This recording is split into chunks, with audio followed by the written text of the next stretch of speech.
بسم الله الرحمن الرحيم. عن أبي هريرة رضي الله تعالى عنه قال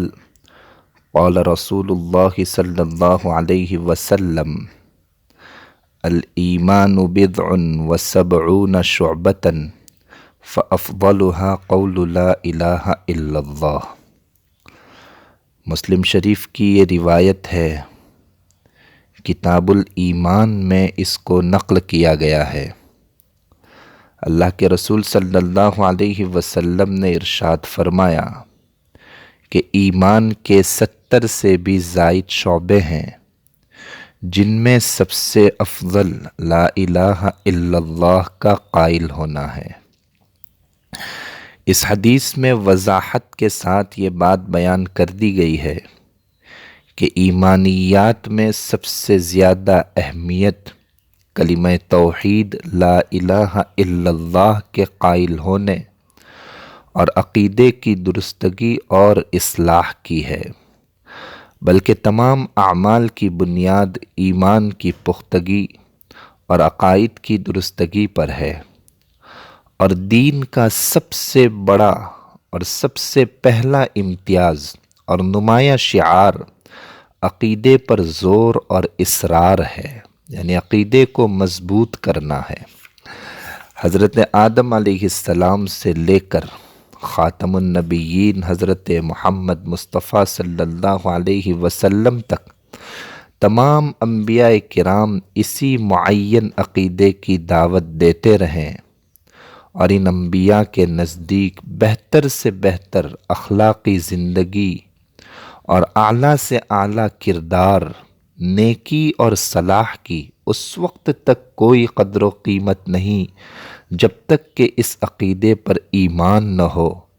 وہ کلمہ توحید لا الہ الا اللہ پڑھنے والا نہ بن جائے، وہاں تک کوئی نیک اعمال کام نہیں آئیں گے جس کو وہ لے کر آئے ہیں اور جس کی دعوت ان کی زندگی کا نصب العین ہے۔ عقیدے کی اہمیت کا ثبوت اس سے زیادہ کیا ہو سکتا ہے کہ سورہ کافرون مکہ میں اس وقت نازل ہوئی جب حالات نرمی برتنے کے تھے،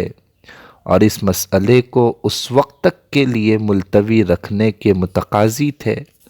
جب اسلام کو قوت حاصل ہو جائے اور مسلمان مضبوط ہو جائے۔ لیکن ایسے حالات میں بھی کہ ابھی مسلمان اتنے مضبوط نہیں ہوئے تھے، اس کے باوجود کافروں اور مشرکوں سے عام براءت کا اعلان کر دیا گیا اور کہہ دیا گیا قُلْ يَا أَيُّهَا الْكَافِرُونَ لَا أَعْبُدُ مَا تَعْبُدُونَ، کہ اے کافروں سن لو، جس کی تم پرستش کرتے ہو، عبادت کرتے ہو، پوجتے ہو، میں اس کی عبادت نہیں کرتا، بلکہ میں یعنی اللہ کے رسول صلی اللہ علیہ وسلم تو ایک اللہ کی عبادت کرتے ہیں۔ یہ صاف اعلان کر دیا گیا۔